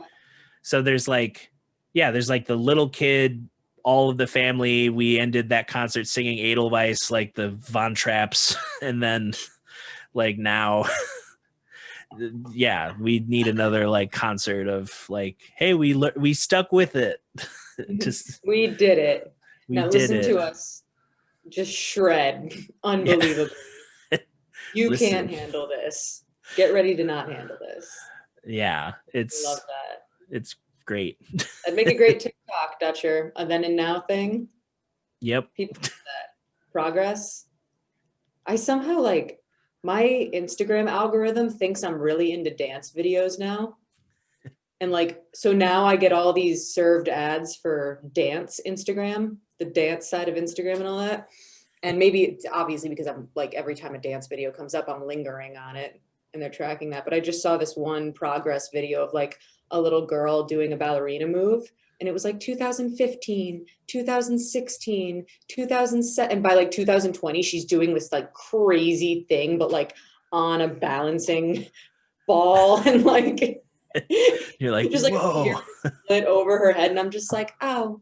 And it was just a 20-second video of progress, and I was so enamored with it. You should do one of those, like with your family Christmas VHS video, like little Dutcher, and then like 2015, and then just like by the end, it's just like, Yeah. you know. Yeah. Well, I saw one of those. It might have more views now, but I saw it was on YouTube. A guy like he sang like I think it was like one note of a song every day for like 5 years. And then the hypercut was like all Him these. growing up and getting older with it. Yeah, it's like getting older, like facial hair, less facial hair on a mountain in the like traveling, like and you're just like, this guy stuck with this thing for so long. Okay, so I'm like mildly ADHD, maybe not mildly, maybe I'm being a little too generous with myself, but I've been diagnosed with ADHD. And when I hear stuff like that somebody had an attention span for something that lasted that long, that's possible. That's something humans can do. Just like, What? what is happening? You kidding? It's I don't so even remember to drink water every day. Like, what? and this guy made a song last 5 years. For no reason. Like, Yeah. it's not like he was like, this is gonna make me millions of dollars. Like, this is it. He just like was like, yup. Like, I'm just gonna remember to do this every single day forever. It's crazy. It's What? yeah, and it's like, it's like there's all the people who try to give you advice on like it's like this is the kind of content that you can make or should want to make. And I see people like, like Mr. Beast just blowing anything out of the water of like this isn't repeatable this isn't imitatable by anyone. Like it's like be worth millions of dollars in your 20s and then spend a lot of it on other people all the time to the point of exhaustion and then repeat. Like I don't understand it. Honestly, like I feel that way about you sometimes. Like watching you, I'm like, how does this man have that level of focus for things? Like you created your own schedule that you're sticking to? What? And you follow through? What is happening? Like you were just saying like, oh, this is the content you should make. When I was just driving before I got to my house and popped on here with you, and I was thinking to myself literally on that drive, man, I should get into TikTok. Like I have all these ideas for TikTok, but then the more I thought about it, I'm like, wow, I just really don't want to. Like it would probably help me, but wow, I just really don't want to spend time on these videos. Like, because then you got to be consistent with it, like nothing is good on social media these days unless it's consistent. And as we just discussed, that is something that just amazes me in other people. Like I'm not mature enough for that. Well, and it's so weird, like, because sometimes consistency is just kind of like I think of this family they started out as a family vlog channel and they grew into like, it's a brand, it's worth millions of dollars because Why not? Why not have everything be just unexpectedly worth millions of dollars? Yeah. They like they're We didn't have that.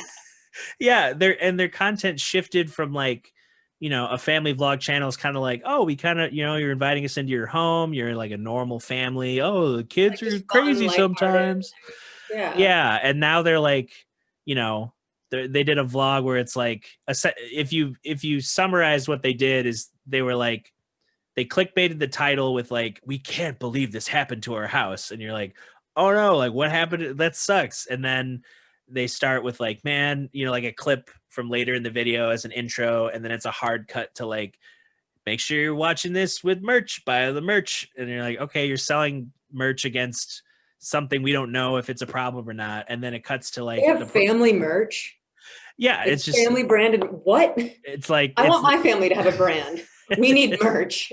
merch. Everyone's got merch. Um, Everyone. that's the only way you make money is you have merch, apparently. That lawyer's got to have merch. Banker, Yeah. merch. I just Doctor, buy his t-shirt. I just followed a lawyer on YouTube who's been super helpful with like he talked about in a video the DMCA sneakiness that's trying to be like placed in the relief bill, Oh, that dude. I it's love people like that where they're like, I have knowledge and I'm going to explain it to you in a way that makes sense. yeah, it totally made sense of like the biggest issue what with it with the quick side tangent. The biggest issue is like, as it stands, you can't like, and everyone, this year especially has been annoyed by like, oh, I can't really play music in the background, or sometimes the algorithm copyright claims something that's like Oh, I a, know. That's a just like, cover. yeah, that is turning into a mess. That is like a whole other conversation, but continue. Yeah, and so some ways around it is like, there's this guy Harris Heller that my friend who does a lot of Twitch streaming, she turned me on to his content because it's also very infotainment and it's all Infotainment. about I haven't heard that term yet. it's like, it'll be like, sometimes it'll be like, oh, comparing, like you see all these webcams on the market, which one should you use, or can you use something else as a webcam, like getting your audio set up for streams, like if you want to start using widgets, like what does that look like, how do you keep it organized without being Less people like overwhelmed, that. and Dude, so helpful. yeah, it's like the I don't know if you've ever I just got a home. So I've been like deep in DIY home YouTube. Deep. And I would like to just give a big shout out, big thank you to all those people who, like, you can tell they made a YouTube account just to post this one video, Yep.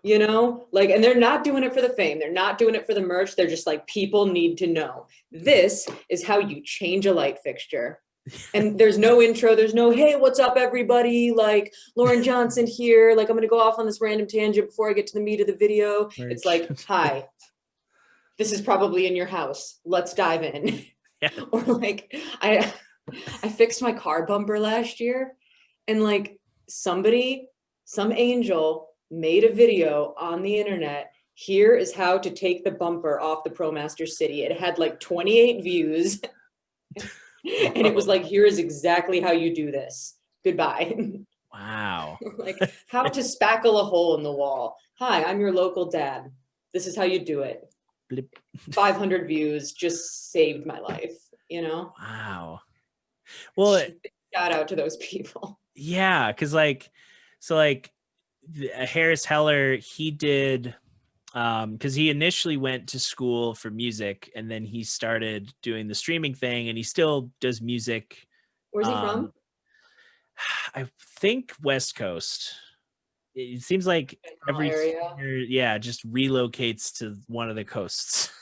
Word. But he like, so he owns an LLC that's his music publishing LLC. I think it's called like Senpai Music or something.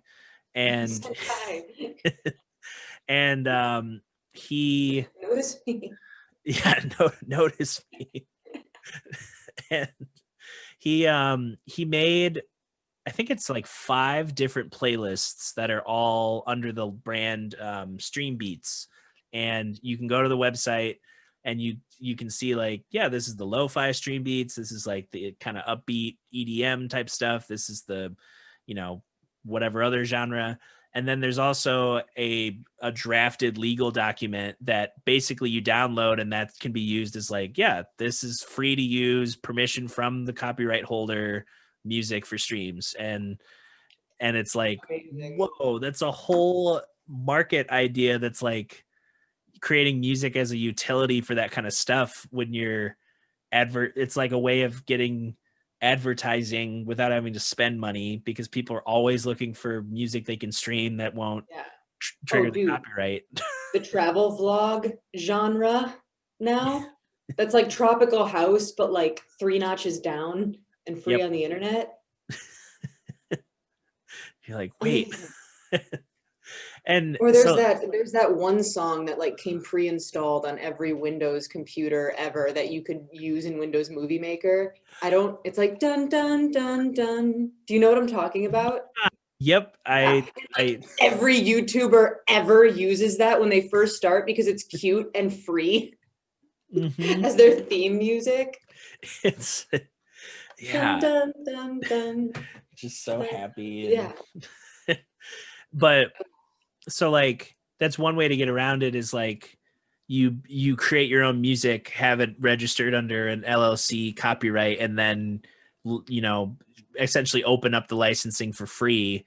But then there's the other way, which is some streamers who have the money do it. They buy a radio license every year, like a radio station, and they Oh just are wow. able to broadcast that way because they've purchased a radio license for how many thousands of dollars at the top of every year. And but with this DMCA thing, the main issue is there's a phrasing that's like, uh, you know, it says like, if streaming services are caught using copywritten content, like, you know, people who cut and upload episodes of Family Guy ad nauseum until they get shut down or something, and they're trying to make ad dollars off of people searching Family Guy. Um, that's kind of what they're trying to target. But in the crossfire is if the bill gets amended ever to just say person offering this content, like whether or not it's someone just uploading, it won't differentiate anymore. It would be like a guy who uploads Family Guy is up to the same federal prison punishment as some dude streaming music behind Minecraft. Yeah, and that gets so messy because it's like, how have most of our friends been making money right now? Live streaming, playing covers on Facebook. If somebody like gets slammed for covering like Michael Jackson on like what? Like Yeah. those, and I, what is that doing in a relief bill? yeah, it just hit We it just like it's so, people are starving and like need help, and it's this belongs so here.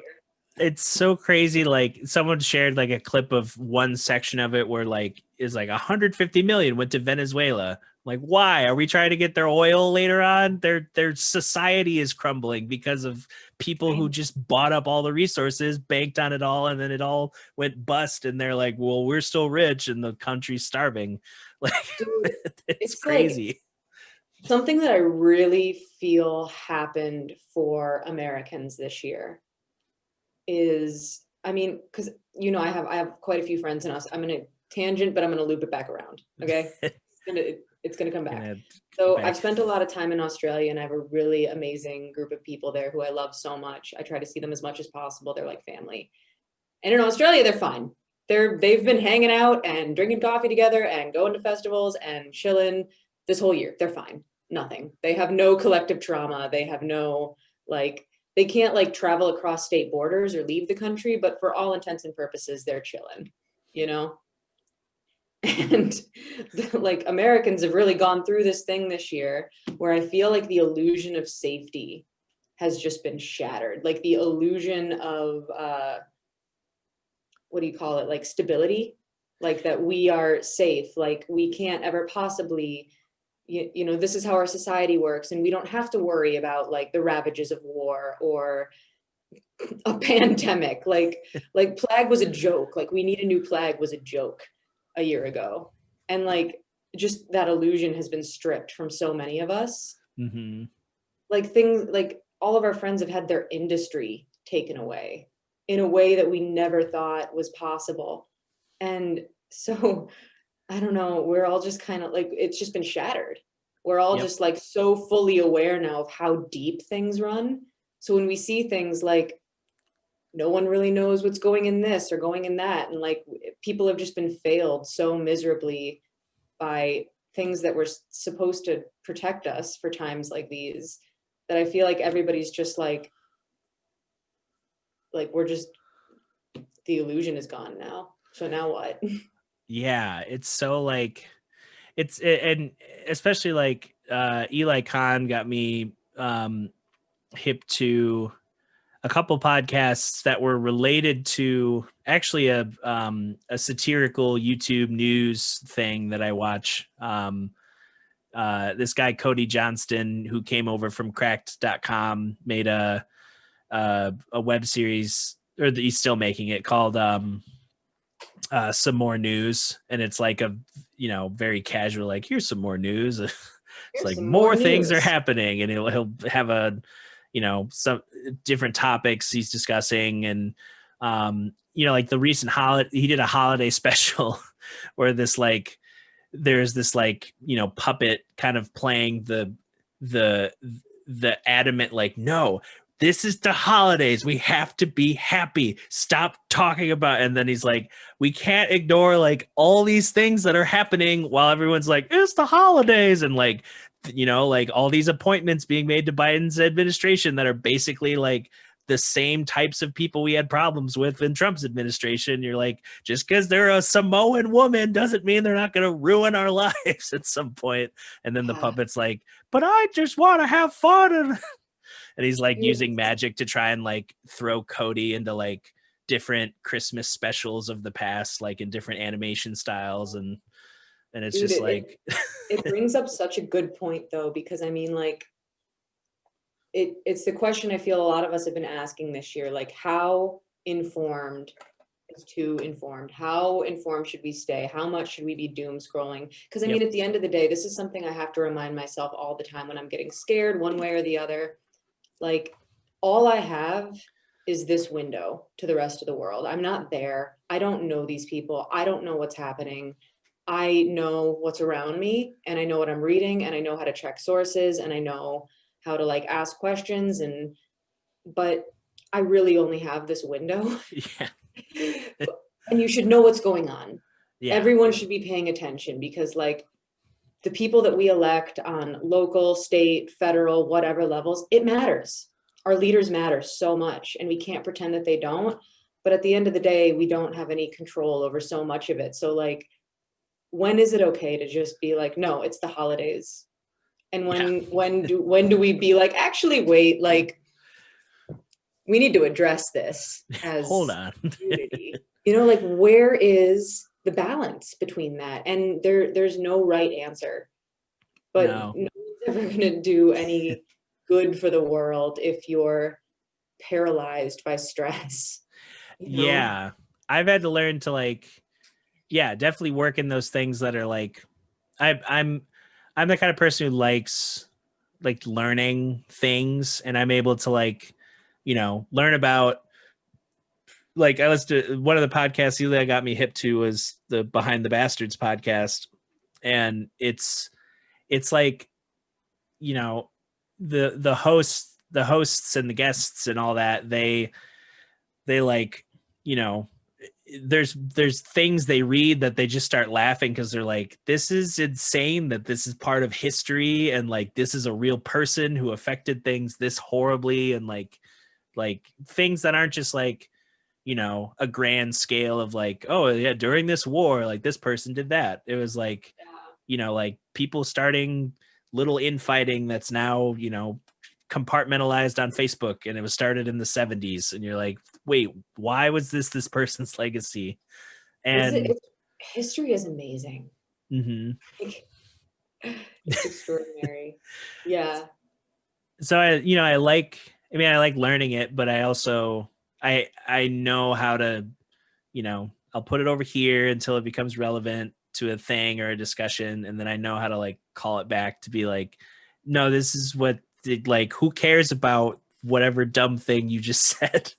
Yeah. Like, we need to, remember that these things they repeat under certain, like, certain stressors, certain environments, certain, class differences, Oh yeah. certain, yeah, it That's something that like somebody told me this one time and it like really put things into perspective for me because I was kind of like it's so easy to look at where we are in history and be like this is insane, kids these days, like everything is horrible and now humans are really awful and it's because of social media, but the reality is like humans have been like this species of human with the brains we have and the bodies we have and the instincts we have for like they say 70,000 years is what I got from like a report I read on the internet, whatever. It was like the furthest you could go back and pluck a baby and like raise it in the modern time and have nothing be super off is about 70,000 years, you know? Like the graph of people saying kids these days over the course of history is a straight line, right? these days So and the next days and yeah, like first it was like Socrates saying like kids these days are reading too many books and they're not focusing on physical activity. And then it was like some other Roman dude being like kids these days are using spices on their food and everything's going to hell. And then you like bring it to spices. the century, the 19th century. And it's like, well, like we look at now like Martin Luther King, for example, right? We look at his peaceful protest and he's in the history books as this protagonist, admirable figure, right? But Yeah, like back then, he was being everyone. painted as an anarchist. He was assassinated Yeah, because he was trying to help get workers' rights for groups. Like people forget that. Like you can go back as far as you want, and you will always find that, like, yes, there's this condensed version of history. Like we know Hitler was a bad guy, right? Hitler was a terrible guy and he did these awful things. And then you like really dig into the history. And obviously, like, yes, Hitler was a terrible person, but you dig into the history and like a lot of the people under him, like the soldiers, they didn't know that these right. concentration camps were they like people just it the when you look at like the actual chain of events and work backwards to how people were feeling at the time and what their point of view was and what they were going off of, like I mean look at back to 2016. We were Yeah. all the victims of like Russian like propaganda on Facebook, like, and it looked so real, you know, like the term fake news came about. Now it's like we're all learning exactly what What that makes a feels news like. article newsworthy, you know? Yeah, like what is true journalism? What is truly sourcing your articles? And it's humans have been humans for a long time. Yeah, it's just dressing up in different ways, different, yeah, different, Yeah. like, one episode of Behind the Bastards was talking about it was a term from a book called the Little Nazis, and it was people who weren't like, registered soldiers. It wasn't people who were like in like the worst parts of it. It was people who were like, business owners who were like, oh, well, they say all these bad things are happening. I don't want these bad things to happen to my business. I don't really know what's going on. I just own a bakery, or I'm just a cobbler. I just Yeah, need like to I'm just like, a dude that wants to get my groceries and go home. yeah. And it was like, it was kind of living in that deniability of like, like, I'm still able to do my bakery stuff because they're doing these things and I'm not looking any further into it. And I'm not going to, I'm not going to go march in the streets for them, but I'm also not going to like criticize them because I want to keep my business. And it was like, having a culture that doesn't speak out, it Yeah, like I need to creates, survive, right? yeah. And it creates a culture of like, just apathy and like, oh, it's going to happen anyway. Like, oh, I can't affect it. Or Or I don't like, control. And we're seeing that now. We're seeing like people being really burnt out. And this is just the way it's always been because that's human nature yeah. to be like that, you know? And that's why we have to like, it's so important that we try to be more conscious and aware and really think critically about things and make decisions for the long term, which it seems every human is naturally terrible about. It's like You know, context. No, I don't need any of that. I just, short-term gratification, thank you. I mean, oh my gosh, like you were talking about bad sleep last night. I was just talking yeah. to a friend about this. Like I was going to bed last night and it was late because it was Christmas and I was up and I got into my phone for just a second before bed. I'm just gonna catch up on things and oh no, I've hit the Instagram Explore page and now it's 5 in the morning and I know I should be sleeping, but I'm so deep and I can't stop, like monkey brain. It's like, Like this has been so engineered to hold my attention and work with my brain and it's working and I know it's working and I know I should go to bed and I hate myself for doing this, but like here I am fighting my natural nature. Like, no, now I need to see all this stuff that I won't even remember later. yeah. I'm learning nothing.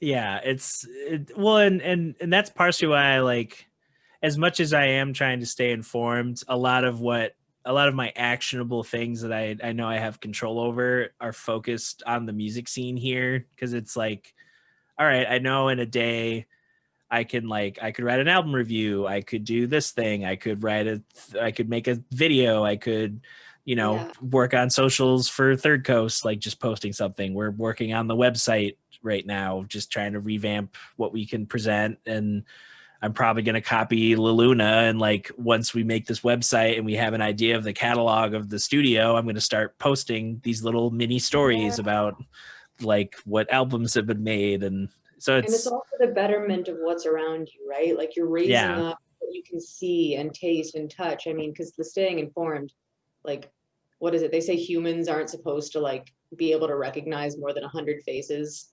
And like lots of people never went like 20 miles from where they were born like a billion years ago.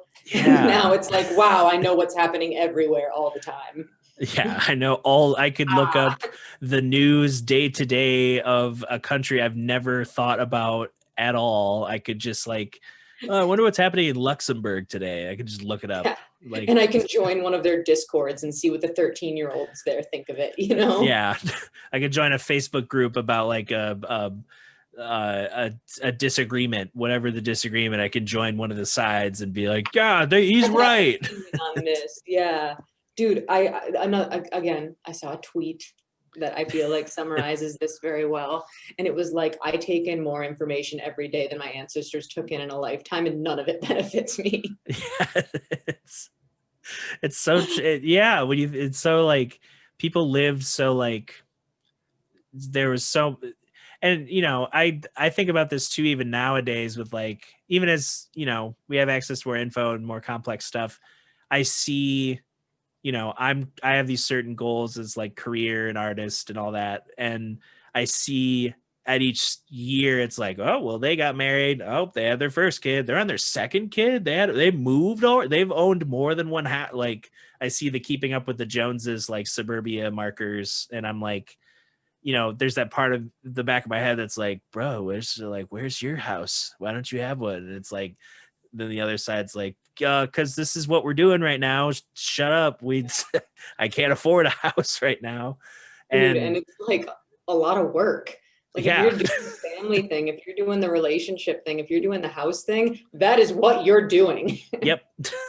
Like that is it. That's what you're focused on. Like, Yeah. And I see that too with like, the people that, some people I went to music school with, or some people I grew up with, and we were on similar trajectories. And then there was just a shift of like, and then they got married, and then they got a house, and then they got the kid. And now, they have the job that pays for all of that to exist, and they're yeah. raising the kid. And maybe they'll have other goals within this thing And it's to, a beautiful thing, right? Like yeah, it's a beautiful natural progression. But when that's not what you're being called to do in that moment quite yet, yeah, when when you have other things that are going on, like I mean, it's even really hard, I think, for a lot of creatives to even date. I mean, creatives, people in all professions where they're extremely dedicated to what they're doing and having a lot of time. I mean, that is just what you're doing in that moment. Yeah. And it's, you know, there, I think of that too with, I don't know who I was talking to. It was so, I think it might have been someone I went to high school with, or, someone I hadn't seen in a while.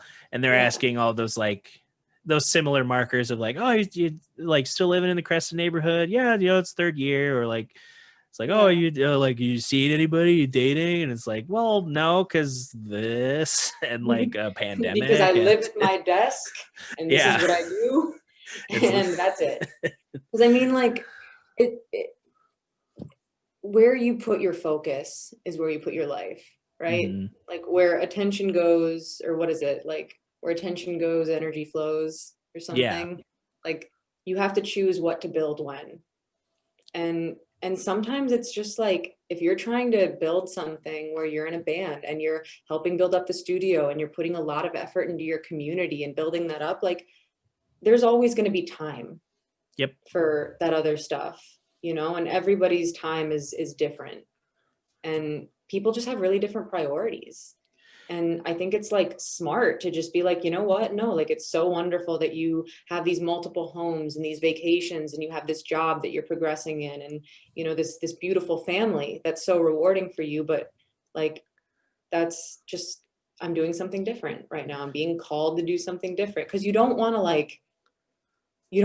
get other people involved with your stuff, like a spouse and kids, if you feel called to do something else, because otherwise that's always going to sit here, Yep. you know? There's going to be that conflict that you didn't think you'd have. Like, oh, I could balance it. And then it's like, oh, well, I have to factor in like, it not necessarily out of selfishness, but it's like I have to factor in other people's lives and attention and Yeah. their goals and things that I, being in their spheres now are influenced by. And Co-creating something, right? Like, and when you do that kind of stuff, you want to be able to give it all of your attention. mhm.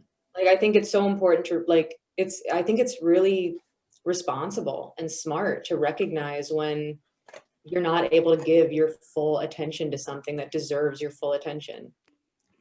Yeah. And and then there's also like, um i I tried in terms of like uh thinking of ways of like what is my way of making income when I was like starting out college.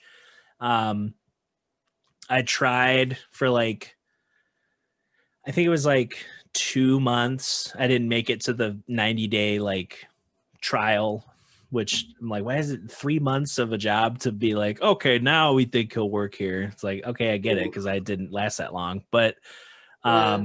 I They had, didn't start paying you until 90 days?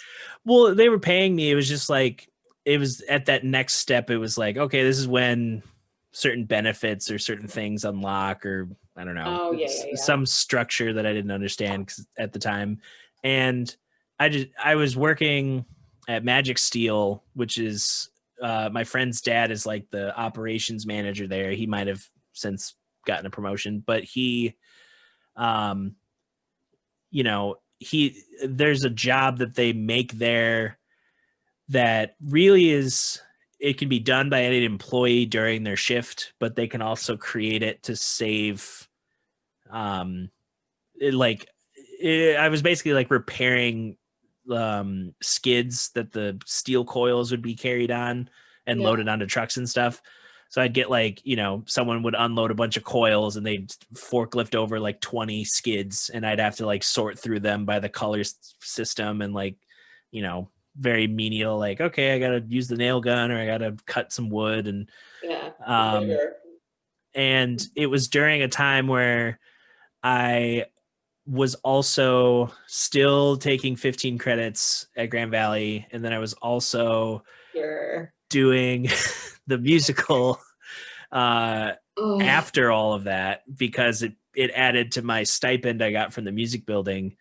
So all of my days are like, like get up at 7. I don't have a parking pass for the Allendale campus, so I'd park downtown, have enough time to take the bus up to get to my 8:30 class, get done with classes at 11, take the bus back downtown, get in my car, drive home. I'd have an hour to change, eat, get to Magic Steel, work 1 to 5, leave Magic Steel, go downtown, catch the bus back up to campus, and then do like 6 to 10 or 11 at the musical. And that is how so many of us in this community live. Like Yep. we go through stretches of every day is like that, and then you burn out. Yep. You just fizzle, like, because like, it's not sustainable. Like, dude, yeah, that's wow. That's the story of everyone. Like, yeah, I was taking 19 credits and I had 2 jobs and I did all this freelance work and then I logged onto my computer to do all this other stuff. Like, if you, like, especially musicians, man, like creatives, like you got to be ready to hustle and do it. I remember I was playing a show and I was just like doing my thing, playing like a solo show at a bar, and a guy comes in and you could just tell he was one of those kids these days types. Yeah. He was really like, nice to me, and he was totally all about what I was doing. He saw my CDs, he saw like my little setup, and he's like, wow, this is so amazing. Like, no, I was like 22 at the time, like so 2 years ago. He was like, man, it's so nice to see somebody your age, like really working hard, after he like learned that I was in school and I was working and I had like 2 jobs and school and I was performing and I was taking photos and like all this stuff. And he said, like no one's doing that. Like your generation is so lazy. And like what? They just aren't, they're just expecting life to work out for them. And I was like, who are you talking to? Because everyone I know is like this. Yeah, it's so, I'm still trying to find, like, unless they have money and they've exhibited with that money the lifestyle they are like used to, like, because sometimes it's like, oh, someone has money but they're still working hard, and it's like not enough money to be like a trust fund kid, but it's enough to like, all right, they're putting it into a business, like that's still an advantage. They're obviously not dumb. Yeah, they're not dumb, and they understand doing something like. Yeah, well, yeah, and I'd get that too with like people who just, they kind of come up to me and they try to tell me what they think my life is doing the thing. And I'm like, no, you know what you should do. You know what you should, and that we're all guilty of it because it's like a human thing. But once you have it directed at you a couple times, it's like, I've been up for 16 hours and I still have like 2 more things to complete when I get home after this conversation. Like, please go away. Please buy my circle. Yeah, buy my circle. It's in this square that you can. I spent a long time packaging this and making it look nice. Please take it. Please buy it for $5. I don't know. It's like, is this really that hard of a decision? I need yes or no. It's like it's fine. Funny. Yeah, like people that think they know, like, and music is funny. Music and art, very funny, because like everybody benefits from it. Yep. Everybody's always soaking up art. Everybody is obsessed with music and has their artists that they follow and they love. So there's this notion that they know something about it.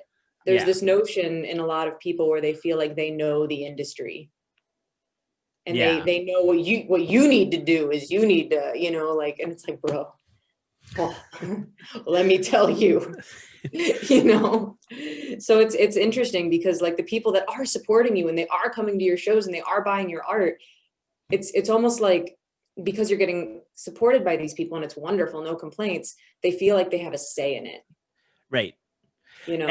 And like, that was one of the things. I only have 4 patrons right now, but with Patreon, that's something I know I'm going to have to address, where and I'm sure Patty has some experience with this, with the covers and the access. Yeah. Patty Prashela. She's crushing. She's another one of those people, man. She posts stuff and I'm like, your attention span is incredible. It's like, how did this happen? How do you do this? Yeah. And it's like, finding that balance of like, because like Patreon is access, but it's also a vehicle of like, okay, you're giving physical dollars. Like there is some agency of like, what do you like? What do you enjoy seeing from me? And right now it's kind of just like I'm giving access, but it's also a way of someone could learn something along the way. They can see like, oh, they're making a video that's going to end up on YouTube, or they're making a podcast or whatever. Yeah. And Well, then it's more of a conversation, right? Between yeah, like, and it's not somebody being like, you know what you should do, because I know yeah, you should be on the TikTok. you All the kids are, like it's like, oh, thank you. it's like when we took photos, or whenever I take photos with someone, or when you're collaborating with your band, it's like the vibe that two people bring, and it's like co-creating. Like you see what people like, and you might lean a little bit more into that, but it's not like doing something you don't want to do, or that isn't true. I get. Am I getting what you're saying there? Yeah, it made me think of I posted a clip from Bob's Burgers where he's like, I think it was an episode where he was like having conflict with like a food critic who was like, not giving his restaurant any good credit or anything. And he's like, he's reading the newspaper and seeing like job listings for like these corporate jobs. And he's like, oh, I bet they don't get reviewed. And he like starts to fall asleep, and he's dreaming of like being that kind of dude who's like, stuck in traffic on the way to work. And it's like, oh, you making ramen? No, I'm just making tea. Like all these dumb like workplace conversation, like, oh, this guy does a great Borat, my wife. And he like wakes up screaming like, no. And I'm like, that's how I think of like those environments of, I don't want to be like, all right, oh, another day clocking in. Yep. Oh, hey, Frank. And it's like, I don't need. God, Dutcher. You're describing my life. That's what I'm doing right now. Clocking in. I clock in and I say, hello, everyone. And I have my coffee, and then I sit down, and I'm grateful to have a job. I do really like my job. It's great. But it's like, you got to be like, okay, this is what I'm doing now. And then I have to like switch gears and do all this other stuff, because like when you're called to do something, you just got to do it. Yeah. And, and I have more of a drive, because a lot of what I watch is YouTube. It's people who are like, I think of people like Markiplier. Like his content isn't for everyone, and he's a video game dude, but he started as a reaction to, and he's explained it too in multiple videos, like I don't watch all of his stuff all the time, but he's done some more public facing, like he's on a late show and he's talking to like Vanity Fair and like whatever. Or like doing a day in the life where he's like doing a million things in a day, and all the comments are like, he does more than one day than I've done in my whole year. And but he talks about like YouTube was part a creative thing, but it was also a reaction to his life situation, where he was like, oh, he just got major surgery, lost a relative, like dropped out of school, like all these big shifts. And it started with, I like playing horror games and I have a webcam. And then now it's, that's how he bought his house. That's how he's dating a and creative. Now people listen to me. Yeah. Now the things I say are important. It's like, I built a career. I date a creative person who is now my, creative producer of everything I do. And like, he's made, like, he did a thing on top of his, like, the Markiplier brand is like every day there's a different video, and it might be, he played a 4-hour session with other creators and then chopped it up and scheduled it.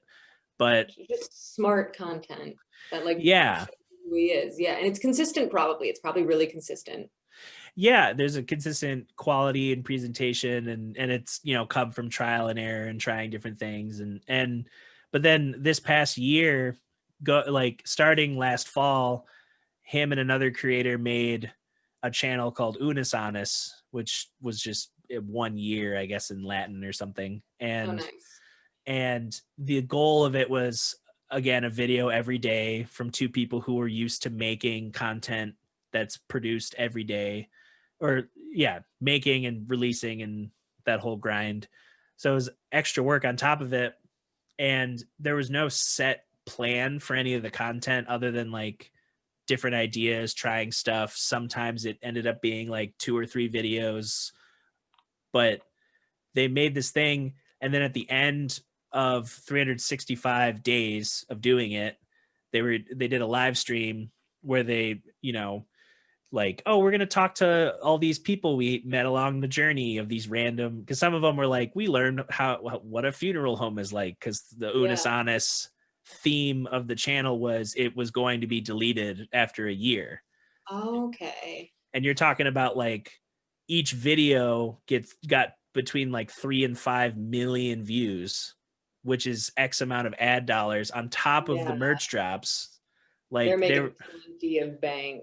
Yeah, and they were like, nope, the theme of this channel is it's gonna be deleted. And then I remember watching the stream the last day, and it was this cool thing. Like created interest because it's like it's not gonna be there forever, right? Yeah, but it was so cool to see, like, I wasn't like in the community of like people commenting and all the stuff, but it was interesting being like, wow, in a year, like, here's all the people they met and all the skills they learned and how they improved themselves and how they, they elevated what they thought they could do as creative types, and it's spilling over into the stuff they make on their individual platforms. And, they didn't think they'd have to navigate COVID. So it's like an added thing of like, how do we make content every day that's interesting when we can't be in the same space? So I see, you see it so often of like I just saw a dude, I knew he was going to blow up because he made a funny musician video that it makes sense to a broader audience. It was just like a video like church. Yeah, it was like church, like different types of church drummers. And he, he's talking about the gospel, like, oh, there's the choppers, there's the old school guy just laying back in the groove, there's the young kid who kind of knows a couple beats, and all he did was cell phone, but have never been able to put your finger on. Yeah, and all he did was like he picked recordings that he knew from videos that he knew people would reference, like understand too, in that community. Yeah. And the presentation was, he didn't play drums. He just played along with the recording, simple costumes, Zoom background of a church. And he's built, an audience, got a couple million views on that video, and a couple million views. Just, toss it. So when you spend enough time seeing, like, I just aimed a camera and I just figured it out, like, that's kind of what motivated me to start Patreon and start thinking about that type of stuff. Yeah, no, I love it, dude. It's honestly been really inspiring to me too. And I'm so grateful that you invited me to be a part of it. Yeah. So that's, thank you. Yeah, this is great. And I, definitely want to, have a conversation when things are more bright and sunny and cheery, and we're vaccinated. And we're just jumping all over each other in shows. I am going to stand so close to everybody, so uncomfortably close. Yeah, just like, yeah. But I lost all my social skills. Here I am. Lost all my socials. Please remind me how to be in socials. I'm just awkward and weird forever. Yup. Hello. I'm 24. My frontal lobe is developed. I'm not going to change at all. This is the way that I am now. But yeah, so you, I guess, where can people find your photography stuff, your single? Well, I guess when it comes out and all that good stuff. So I guess my little elevator pitch is I'm working on a lot of stuff right now. I'm working on my portfolio. I'm updating my websites. I'm really getting a little bit more serious about photography, which is something I never thought I would do. It was always just kind of this silly little thing I did to supplement fun or be able to just do my own photos, which has been huge. But you can follow me at Lojajo on pretty much everything. That's always been my handle since high school. LorenJohnsonMusic.com. That's LOREN. You can buy my music there. And then my single Patterns will be released in early January everywhere. So awesome. And anyone who's watching either now or after the fact, you dig what you hear, you can always go to www.patreon.com/Snedeker and throw some support. You'll get early access to these types of streams where you can join in on the conversation, and early access to the finished product for you to listen to before it hits out on all the platforms you normally listen to podcasts to. And DutcherSnedeker.com has everything else if you want to find me in other spaces. But yeah, thanks again, Loren, for so much, Dutcher. It was so good to see you, and this was a lot of fun. Yeah, this is great.